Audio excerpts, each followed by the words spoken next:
Thank you, guys. That's so sweet of you. Appreciate it. We actually didn't match our notes on clothing. Our mothers told me. Instinct.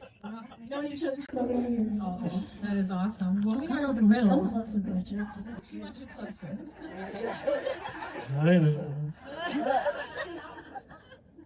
I am thrilled. I am thrilled. We are thrilled to have you here in Grand Rapids. This is a joy. This is a dream. I was 7 years old when Beauty and the Beast came out. And that seems wow.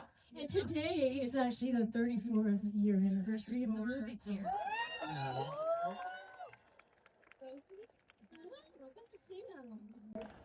It doesn't at all. But it's just such a joy, and I can't believe we're gonna get to do this together, and that you guys are our guests today. Thank you. Thank you.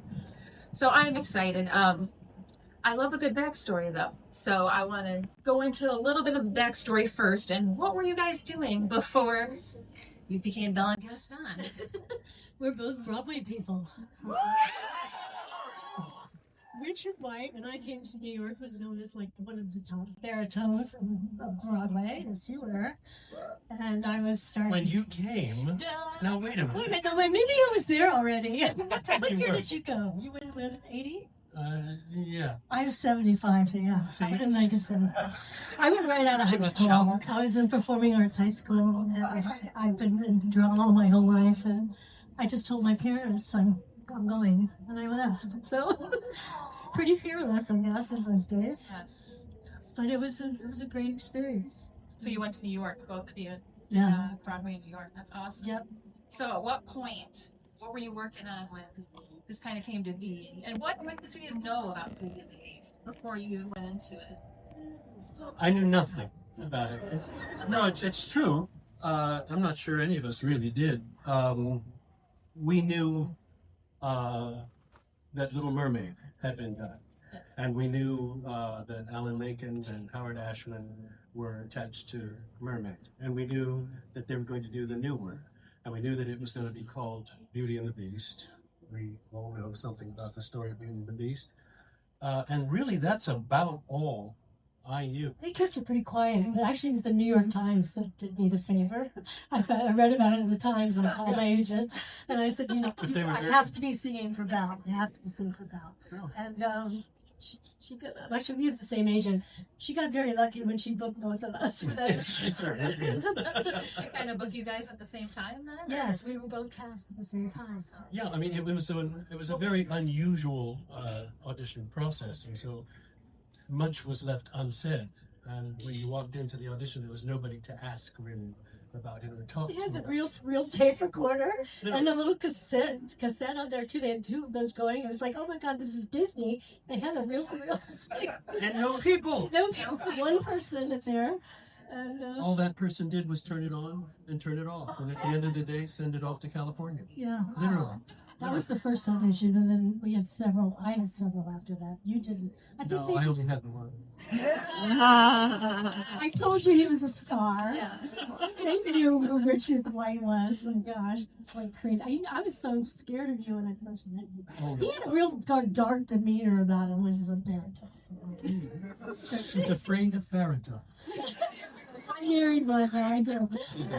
Her husband was better known baritones. Richard and I, we just did so much together before Beauty and the Beast. We did the revival of Showboat. He was Ravenel, and I was Ellie Mae Chipley, the comedy role, and we did it at the Houston Grand Opera, and then we took it to Cairo, Egypt.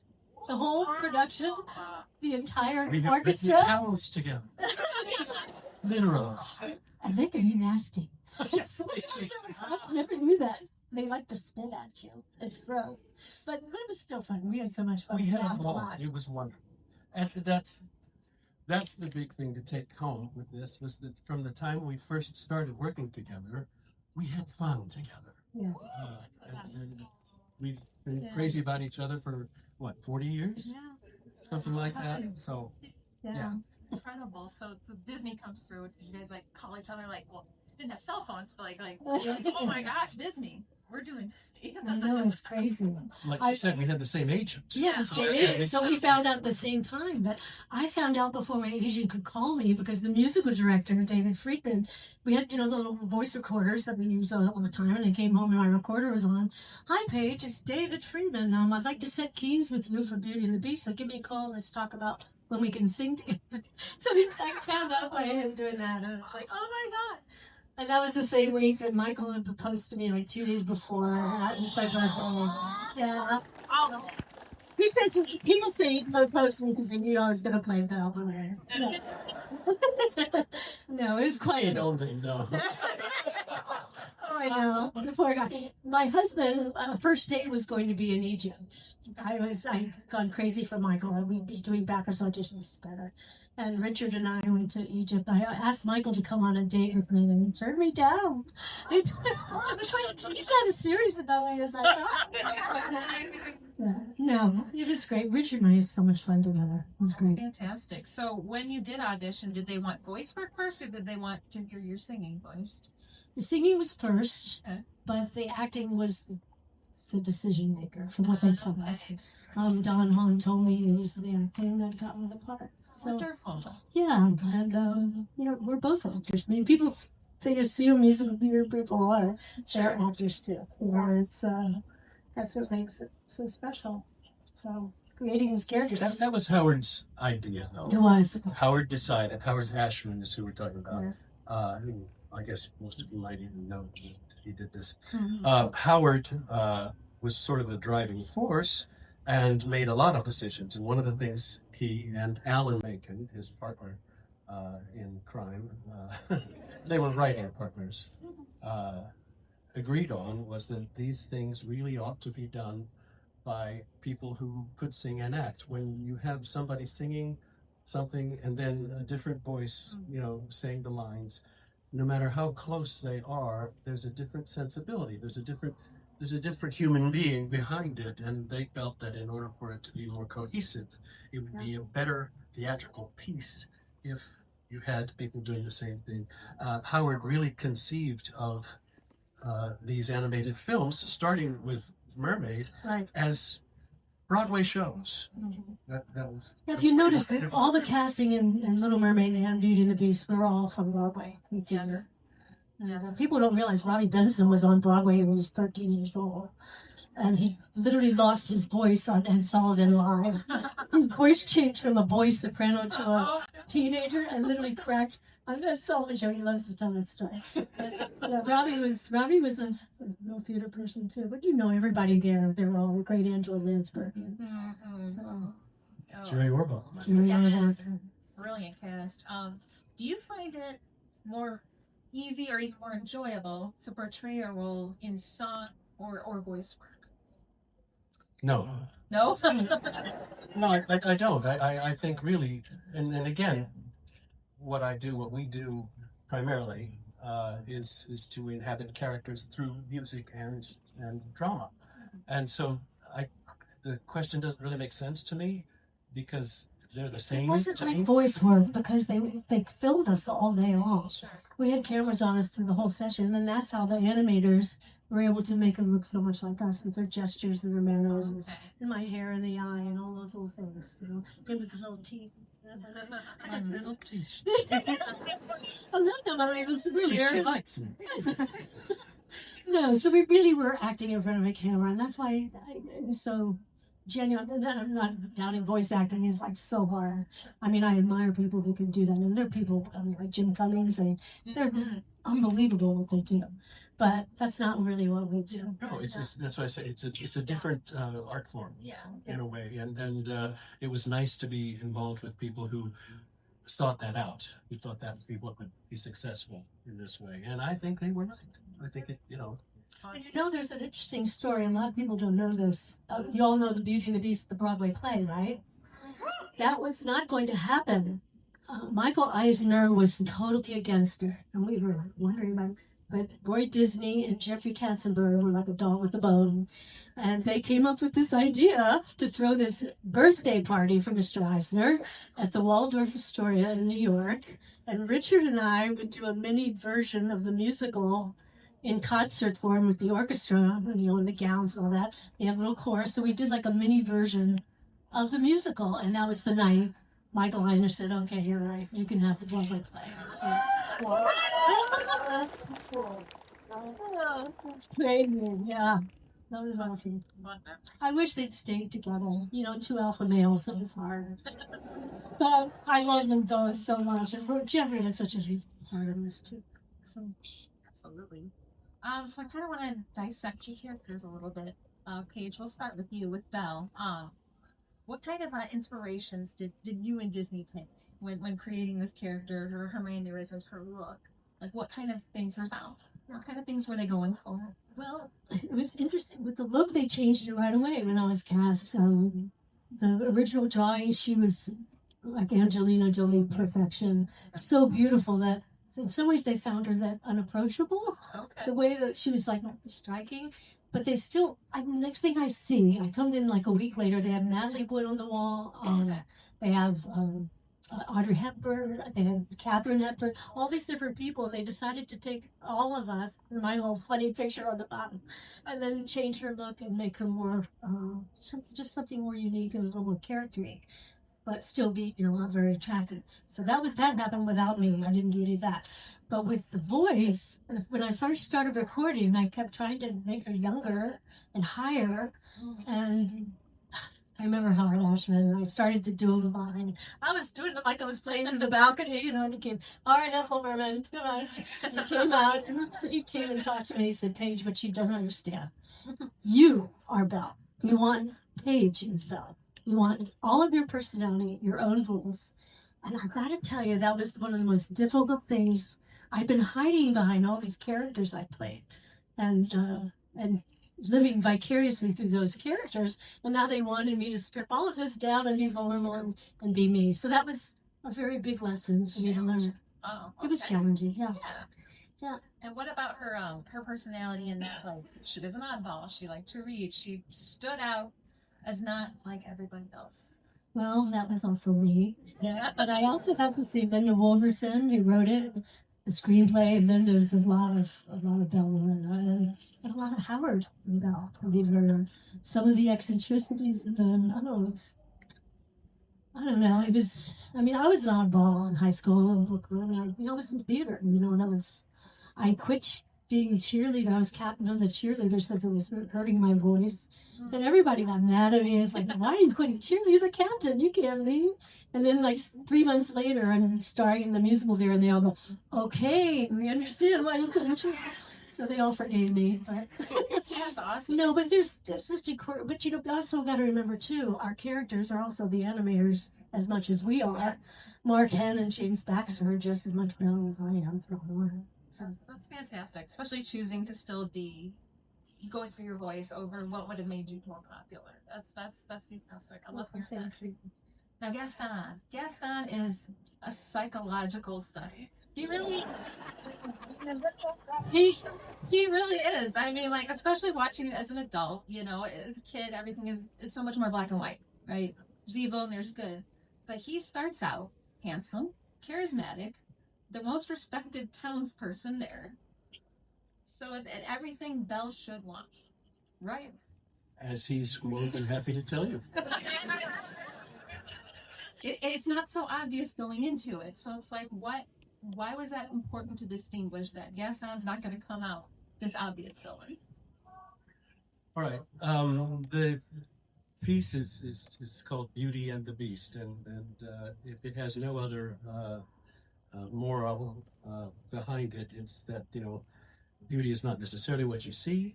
The beast is not necessarily always ugly, and the beauty can be as ugly as anything else. Beauty is not just skin deep, or beauty can be only skin deep. Yes. So, if that's the case, then it's really helpful if Gaston is a paradigm of masculine beauty, because then the point can be made more easily. So that's what they wanted. Now there. I know where he's going. I know him too well. I'm not going to go there. So that was important, you know, and he thinks of himself. I mean, he, as some of you have said to me, he's the guy who brought food to the town. He's the guy who took care of people. He fixed things. He was uh, he led people and probably did a lot of good in the town.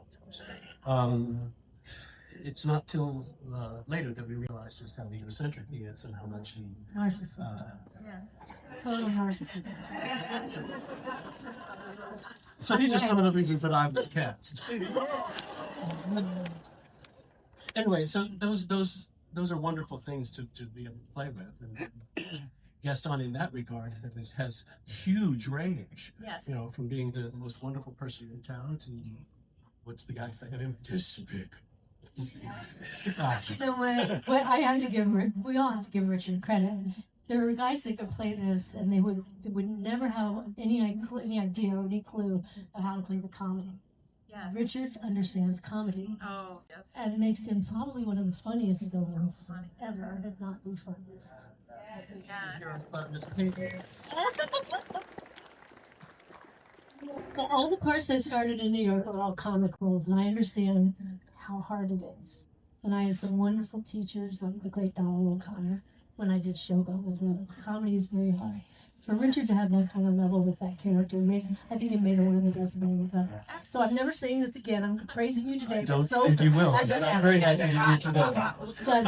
It creates a little trust, right? It creates, comfort. Yeah. It makes you somebody like, should I not like him? I'm not supposed to, right? 'Cause Makes him much more palatable. Yeah. It is. Yeah. Absolutely. All right, we're going to start taking some questions right up here at the mic if you guys want to start lining up. And I think Howard. Howard did not see happens. That's the only battle he lost. He said, no. It's what is 8 minutes long or Yeah. something like that? No. You can't have an 8-minute long opening number. It's just unheard of. People will get bored and people won't know what it's about. You just simply can't do that. And Alan fought for it, and lo and behold, that's what they decided to go ahead and do it. And what I love about it, it's big. From Gaston's point of view, it fits. You know, he's this big. He gets to come in and say, yes, I'm the guy who shot the, and he gets it just right from the moment when I. Yeah. It's perfect for him. So I love it. And the kill the beast. What could be better for Gaston? It's the perfect number. It's heroic. It's fun. It's exciting. So for this character, those were by far the best numbers. And she was Miss America. He married Miss America. And she won with her comedy and her great voice, operatic voice. But she did a comedy song that won her in Miss America. She's adorable. You got to Google her. Susan Powell White. Okay. Now you know his wife. Thank you so much. That's bananas, and I would say such iconic work almost got left out. I think that would be a separate entity, but I think it would be brilliant if they did that. The biggest change they made was making the Beast an educated adult, which Robbie Benson's character, he was uneducated, very, very ignorant in so many ways, and a boy, and very much still a boy. So that he was, as threatening as he is physically and all that, his whole being wasn't dark, really. He was just a frustrated little boy. Now with Dan Stevens, you've got something really scary. So that takes it to a whole nother level, makes it PG, whatever, and much bigger threat to Belle. It wasn't the story I would want to tell. It was not I appreciate the talent. I was there at the premiere, and I loved meeting Emma. We were sending messages back and forth to each other through Don Hahn, and God bless her. She worked so hard on the singing, really hard, and she's a beautiful young actress, and I appreciated her. I think that taking it to the dark level, you lost some of his magic a little bit. I have a little different take on that. You do? Because I'm not sure the story that we did and that they tried to do in their own way really was written to be an animated film. It really fits that medium. And I think when you try and make something real real in that sense, that you lose something. It doesn't fit. It's like the shoes on the wrong foot. It just isn't quite right. I think that the medium of an animated film like that, this story gets told so easily and so well in that form. And to make it fit into something else, I think is very hard to do. I think they worked so hard They did. to do the live stage production, because it too, it's when we first did this, one of the things we tried to do was to make an animated film real, and to invest it with as much humanity as we could, and that was our goal.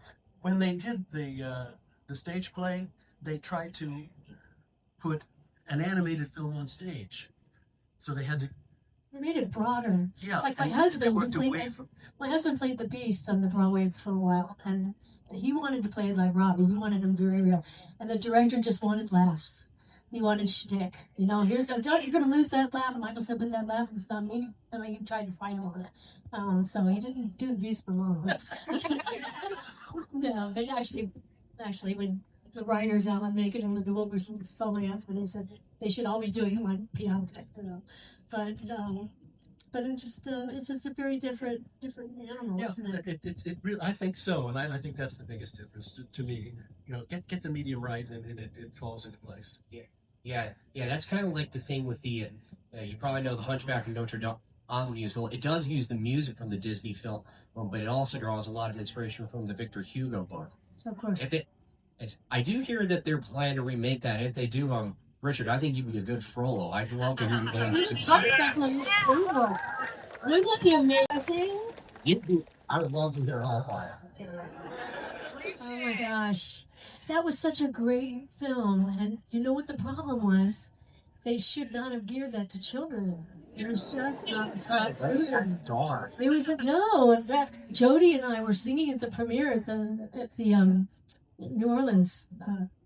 What is it called? The big huge theater there. The ballroom. Where they do all this football play. What is it?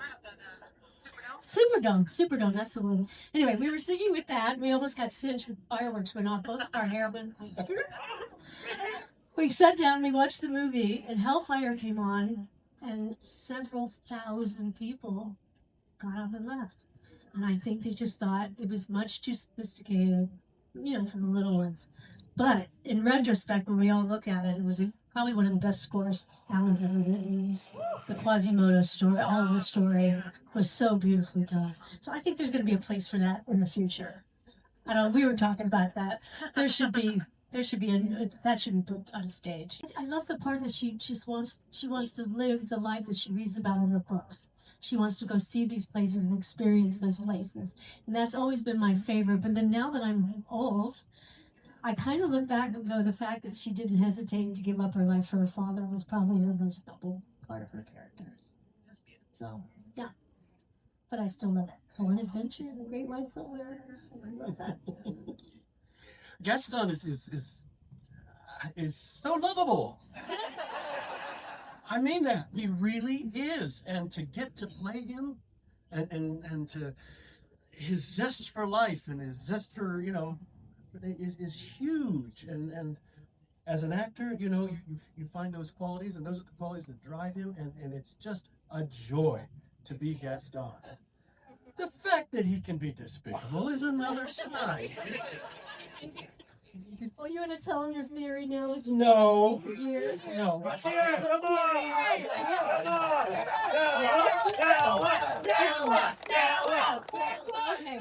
All right. here's what she's talking about. Okay. When this thing first opened, people would ask me, about, the villain Gaston. And I said, what villain? He's not a villain. And in some ways, I was telling the truth. He does take care of the town. He does have so many charming, wonderful characters, And I was, of course, joking. Why wouldn't, Belle want to be with him? It's her fault. It's not his fault. Okay, good joke, Richard. Well, now, a few years later, I go into situations such as this, and I have people coming up to me saying, you know, I don't think he's a villain at all. He's such a great guy. And I'm thinking, what? Did you see the movie? Oh, well, now that's a whole nother thing. You gotta tell him that part. That's what I'm gonna Somebody mentioned this earlier, you know, when he falls from the thing at the end and you see the X's in his eye. Of course he's dead. Show me the body. Habeas corpus. I've been hearing that for 30 years. I never heard a thud. I never heard a thud. I know. Well, that's exactly right. There was no thud. Maybe the snow, who knows? So, and I used to tease. Just like in Peter Pan, right? No splash. I teased Katzenberg, I teased the mole about it, you know, all the different very strange. And there are lots of people, by the way, who are writing sequels where, guess what? There was no thud. There was a very soft plant, or there was a pond, or there was something, you know, that he survived. And the See stories, what I live with. the stories that proceed from that can be wonderful.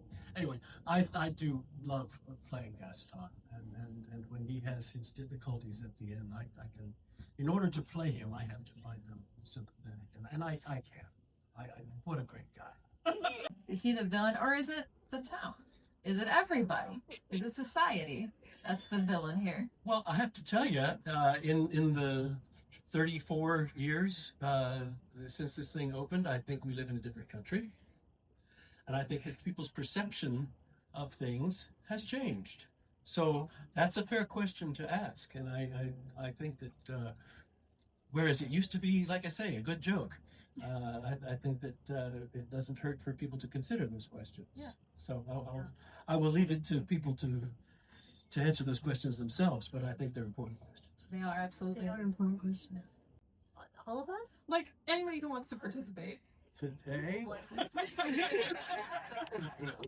Oh no! Like any song, like Christmas song, like Belle song, like any song. I love something there. Let's do it. You know be smart. You can do be smart, right? No, I don't. Yes, no. All right, I'll help you with your part. Okay. I do the beast. Yes. But I'm not singing it. Everybody's. Everybody see. Okay. Well, what are we singing? We start with, there's something sweet and almost kind, but he was mean and he was harsh and unrefined, and now he's here and so much more. I wonder why I didn't see it there before. She floods my way like when I saw when he touched it and shut down I know.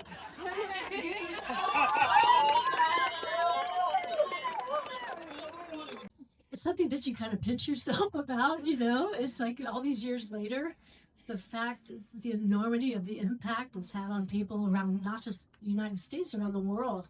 And we go to other countries and it's like, wow, you know, these characters, they live on forever. And that's something about this whole movie, just the theme of it, it's always going to be relevant. It's a universal theme. And when we've talked about how thrilling it was to be cast in this, and oh, you're doing a Disney animated film. We all knew what care Disney took and what pride they took and how careful they would be and how good this would be, because we'd seen Mermaid. We know what these teams worked like. We knew that this could be wonderful. So we were thrilled. And it was the first digital film, Yes. animated film ever made. So you knew it was going to last forever. Oh. Things like that. And it was 4 years in the making. People don't realize that. The films now are less than a year. This was 4 years. They had done 2 years of preliminary work on it before they cast us. So he did 2.5 years. But given all of that, Yeah. I don't think that any of us really had any idea of just what an impact it could have. I thought it was a lovely story that you know, this Disney princess is a girl. She's just a common girl who reads. This is her big flaw. She reads. And by the end of the movie, we learned that there's something to this girl. There's much more to her than just the beautiful princess, because beauty is not just. Down with it. So we do events like this, and I often am sitting next to her as people are coming up to her and people come up to Gaston. Gaston, they go, and with her, you have grown women coming up in tears saying, I have to tell you, you were the first positive influence on me because I liked to read in school. I didn't like to run and play and be, the prissy girl. I liked being the smart girl. And a lot of women today look to her for having given them permission to be themselves. Some of that has to do with the role that they all created together. Yes, but another big part of it has to do with Paige, because Paige brings something to that. If any of you have talked to her, there's a sincerity and a reality to Paige that just reaches in and grabs you. And I'll never tell you this again. But I'm serious. Most of you probably know what I'm talking about. Well, thank you. Maybe more the women than the men. I don't know. But it's that permission. It's that realization. Disney hadn't quite done that before. So I think that's one of the reasons that this film has been so successful, not to mention Gaston. But you have to give kudos to Linda Wolverton. Absolutely. Who wrote the screenplay. And Howard. And Howard. This was Howard's vision, the whole movie. And when we go off of that and stray from it, we always go back. Howard's right. We need to do it this way. There were things that were changed back and forth. But it was truly his vision. And like Jody says, very much of Ariel has Howard in Ariel. Yeah. And there's a lot of Howard in Belle as well. And Gaston. I mean,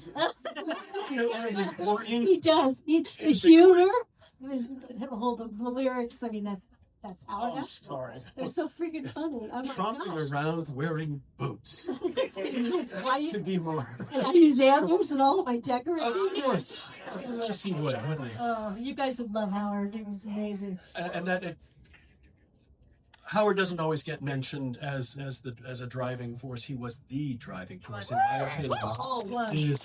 He really was. You're not. The loss of Howard was huge for the Americans. Oh, I'm sure it was. He watched the movie from heaven. Oh, and he knew. He knew. And it's interesting. He kept the secret of having AIDS from us for the first year and a half. Oh, and he just was so hyper all the time. You'd never know he was sick. And then when it started to happen, when we go back and look at the lyrics, he was devastated when Human Again was cut. And then we looked at it later. That was him writing about himself. Howard was losing his body and all of these things that were happening to him, and he couldn't really tell anybody except Alan Menken. They knew. But you look at that song now, and it's so much more. I have a secret to tell you. Oh, please do. Stephen Schwartz had done 1 million Broadway shows. He's very successful. And then, for whatever reason, no one wanted to produce his work anymore. He gave up show business. And when Howard passed, Alan Menken called Stephen and said, I want you to write with me. Stephen said, I'm a lawyer. I'm not even doing that anymore. So I want you to write with me. And if that hadn't happened when he came on with Pocahontas and those others, and Wicked wouldn't have happened. And he was working on Wicked even back then before he retired. Wow. So, Alan, thanks, Alan, for bringing us Stephen around. Jody and I go back to 1980. And I was in the Broadway revival of Oklahoma National Tour playing Ado Annie. And her husband-to-be, Ray Besson, was in the ensemble and understudied the character that plays opposite me. And all he kept doing was talking about Jody this, Jody that. And pretty much most of the male dancers were all gay. And so all the women dancers were coming on to Ray and flirting with him. And Ray was like, I don't want to date anybody. I just love Jody. And I met Jody finally after I've been hearing about her when we were on tour. She was like really shy with me. I never ever saw her shy after that. she's a feisty lady, trust me. And she's a dear friend, and she's the one that's been pushing me to sing again. And I'm trying. She and Susan Egan have been on my case. I've gone through this whole phase of not wanting to sing, and I think a lot of it was, which I think it's not even a secret. Disney asked me to sing the 100th anniversary thing, and I had been in denial about my hearing. So I said, okay, I just got the hearing aids. And why did I not do this 5 years ago? So I'm saying this because I want, do you have any friends or family that are struggling with it? Bug them to get them. It's life-changing. It is life-changing. I hear my music in a different way now, all of my music. I just had shut that out, got my little art room, and I totally shut out music. And Jody, that's a real friend, and Richard, Paige, you still sing. You can still sing. And I was like, I can't. Yes, you can. So I did this thing with Jody. I don't know if you guys saw. We did this little 70th anniversary thing. And so that's a real friend. So she's my bestie of the princesses, yeah.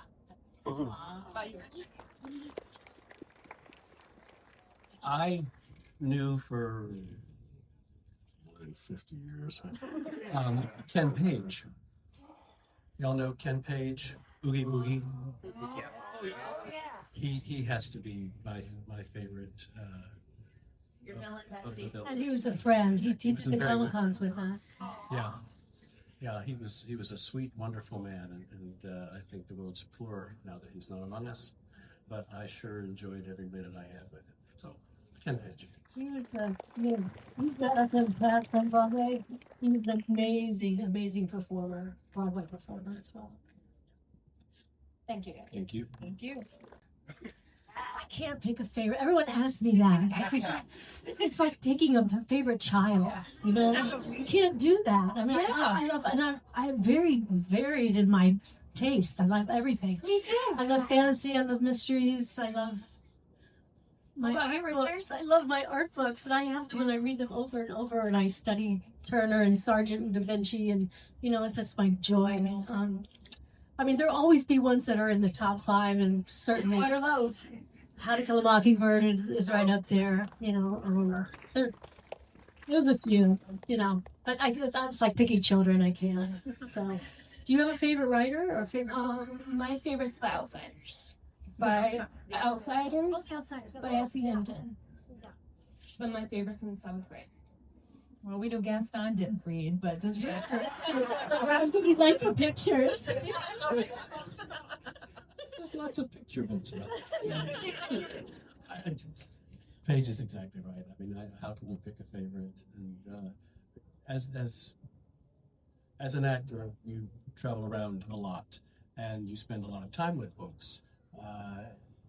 The invention of e-books has made an actor's life much easier. You used to have to carry around books The heavy from books town on the to town, and then every theater, you know, had a shelf, and you put yours up and take somebody else's, and that was the way you did. But to pick a favorite, or, you know, I couldn't begin to do that. And then there are times, you know, when you're in rehearsal and you don't have a minute to do anything. So reading is an important thing that you can't be regularly devoted to. I will never forget the day that we all recorded all the music together. That's the time when the whole cast was together. And we had a symphony orchestra, the New York Philharmonic, essentially. And the chorus of people were all Broadway names. Mm-hmm. I mean, stars that wanted to just be a part of that, you know? And so you get these glorious voices. And we were on there recorded, and Howard was able to, over the phone, he was in the hospital, but he was giving us notes. So something there was the last song he wrote. And there, one little part, he's like saying, no, that's not it. And then finally he said, tell Paige put a little Streisand in it. Alarming. That's it, you know. So I did hear him say that.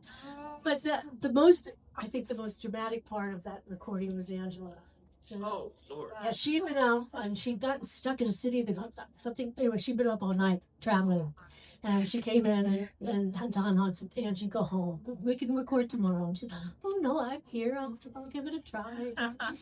She goes into there and she's masterclass watching this woman act and sing this song. She gets there at the orchestra. She starts singing, and people start getting tears in their eyes. And she finishes the song, and everyone was like, still silence. she literally did the song in one take. They came back later because she wanted to do one takes. They knew they had it the first time. They wanted to kind of appease her and let her know, well, why not? She wants to do more. But it was the first take that they put in the film. How does he feel about today's egg prices?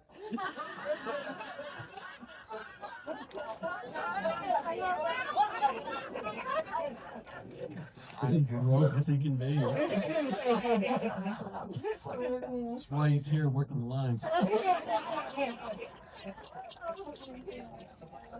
It's crazy, isn't it? Yeah. Egg prices. I'm a vegetarian. I used to like eat eggs every day, and I go into these little phases that certain foods I just can't eat anymore. I'm off the eggs right now, and my husband's like, "What's the matter with you? You love it." I don't know. It's something psychological. I have this. I'm not so foodie. My husband is, but I love sharing foodie with him because my husband loves to eat. First part of the question. I don't know. I forgot. Oh, sorry. I asked like what was one of the funniest memories you have while making the film. Funniest. Oh man. I'll tell you one of the funniest moments after the film came out. It was right after the film came out. My daughter was 6 years old when the film came out, but she'd been sort of watching it as it went for the previous 2.5 years. She needed shoes. I took her to the shoe store. Her mother and I took her to the shoe store, and we're seated here. Behind us is what might be a 5-year-old girl stomping around going, "Every last inch of me's covered." Little 5-year-old thing. Just things it's before it's true. Oh yeah, it's true. And I thought, well, I have made it. This is what success feels like. To be lampooned by a 4-year-old. The community. Oh my gosh, the best fans in the world. No question. And it's, you know, in New York, we're kind of sheltered in a way that they pretty much New Yorkers and theater people accept everyone. I really don't see the prejudice in the theater world. It's a bubble. It is a bubble. And then you go outside of it and you find there are people that have prejudice and what have you. I was very fortunate. My mom was more like my kid. She was very brilliant and beautiful and smart and kind of wild. And my dad and my mom and dad and my sisters and I would say, "Mama, it's school night. You gotta stop partying now." But my mom embraced she taught theater and English, and she embraced the gay community, and she fought for gay rights back in the 60s, my mother did. And she was pretty cool. Mm. Well, definitely on behalf of the LGBT plus community, thank you so much for helping a lot of us being able to come out, speak our truth, be able to be who we want to be, and on behalf of myself too as well. You both and your characters in your story have helped me be able to be proud of who I am today and not allow myself to live in the shadows of how others expect. That means the world to me, that you feel that way, you do. Thank you for that, so. I can't do that. My girlfriends all be mad at me. We're all friends. Oh man, I wouldn't know how to do it either because they're all so perfect in their parts. You know, I will say whatever part you're given, you invest yourself in so much that I know that I think you pick.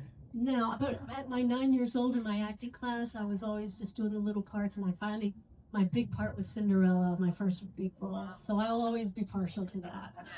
And my great niece, who I raised, she's now in her 20s, but the kids got pregnant at 16, so I had the 16-year-olds and the baby in my house in Las Vegas. Wow. And I remember when Jade, she loved Auntie Paige and Belle and stuff like this. She said, "Auntie Paige, would you mind doing Cinderella for me tonight?" She didn't want me to first hit Cinderella. "Jade, for you, I'll do anything." And I actually got pretty good at doing Cinderella. Yeah. So of course. It was a crazy day. It was like I recorded like 8 hours a day that day. They just wanted to do it all in one day. I was in Vegas and they flew everybody over and stuff. But it was really wonderful to be a part of it. I had no clue though at that time how big Kingdom Hearts actually was. I found out later. And I was like, oh man, that's really special. I got to do that. That's so cool. I would love it. This wonderful girl, Julie, has been doing the speaking voices for a while now. I will be honest with you. Most of you know this story. You know, I was trying to have a baby and I had hormones, and my voice got messed up for a few years there with all the fertility drugs and stuff. And then I stopped doing it for a while. And they got this wonderful girl. But then they called me when they had Ralph Breaks the Internet, and they'd see me on something. I said, "Yeah, I'm past the hormones, past menopause. All the high notes are back. It's there, you know." So so they might actually consider that. I'm hoping they would. That'd be cool. Oh yeah, a line that I made up. Emma stole. Emma Watson took it. It was at the very end when he turns into the prince, and she's touching his beard, and she said, "Do you think you could grow a beard?" Almost put it in the name, almost, but it got cut. Emma heard about it, and Emma got us to put it in the live action. That was my line, my ad lib.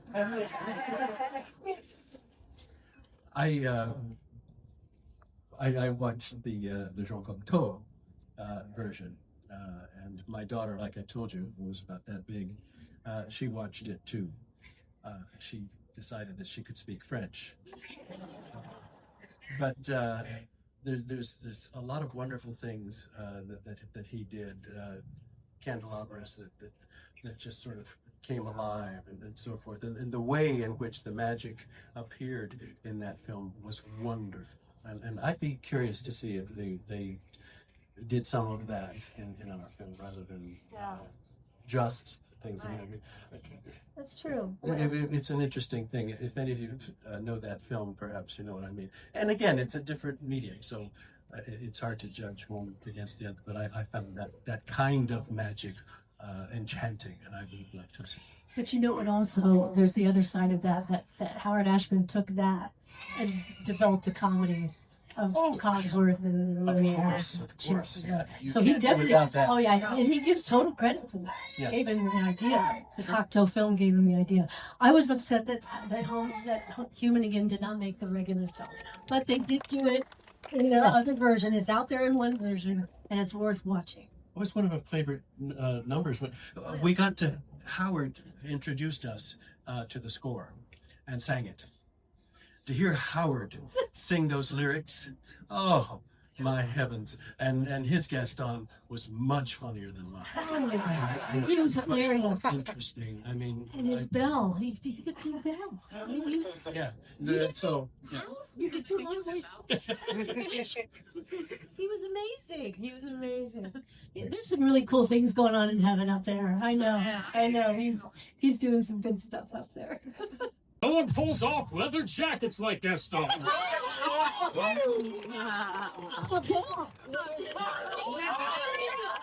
I love that. There again, that's like picking children. I mean, really, I love playing the boy in Edwin Drood.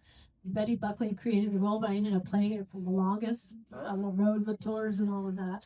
It's a really cool play. If you guys ever Google it, Mystery of Edwin Drood, Charles Dickens. it is. Yeah. I don't know. That's really hard. I kind of got crazy about the Yeston Cup of Phantom. Oh my gosh. Yeah, it's fun. I saw him play Phantom in the Maury Yeston version. You guys can Google it and hear him sing that score. You can YouTube it. It's unbelievable. It's very operatic. You hear him at his total operatic voice. Love you, Eric. Tell me about yourself. No. Tell me about yourself. I would love to. It was written about the same time as Lloyd Webber's, and Lloyd Webber has a lot of pull, and so it beat it to Broadway, and so that was that. But it's been done around the country a bit, and I would love to see it get done some more. I wouldn't mind. I wouldn't mind doing that one again. You know, he could go do what we don't want age Phantomness or whatever, and you still have the voice. I'm sorry, I know. We have to admit it on the show. We have to admit it. We have to embrace it.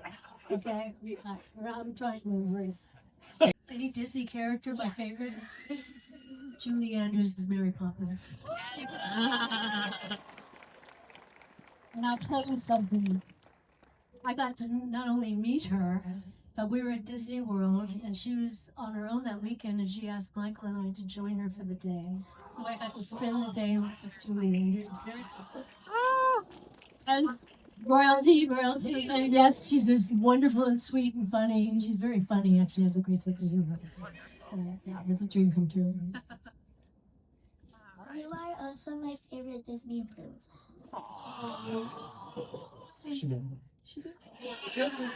Thank you. Thank you. All right, last one. You got a question? My name's Soraya. I've been wondering, what's your favorite part of the movie? Favorite part of the movie? Boy, there's so many good parts. You know, that whole sequence going into the library, that whole sequence, it's just so magical. And I have, of all the paintings I've done with Disney, I'm with Disney Fine Artists, you know, most of you know. I haven't done that one yet, but that's going to be my next one. What did Belle's happily ever after you think look like? She's in the castle, she was dancing. Did she get to travel? Did she get to do all those things? Of course she did. Of course she did. And then she got to educate the beasts, teach them to read, which they start with that in Human again. And of course they did all of that. Wonderful. Yeah. I want to give you guys a chance. What are you working on now that you want to tell everybody that you're working on that we can see in? I'm pretty much at my art table these days. I mean, we just did the thing with the 70th anniversary. You can YouTube it. Me and Jody Benson and Nika Noni Rose and Ali E. Carvalho. And Susan Egan was there because Richard and I had COVID a week before we shot this. We got COVID, so now we're really healthy. We got those. So Susan Egan is a dear friend of mine, and she was the Broadway Belle, and she flew in case I didn't test negative and couldn't do it. So she ended up co-hosting it, and that was really cool. But right now I'm painting a lot. I'm loving it. I've got 5 commissions I've got to finish for Christmas. So. Years ago, Paige and I did the Hollywood Bowl, and we did Rogers without Hammerstein, and Hammerstein without Rogers.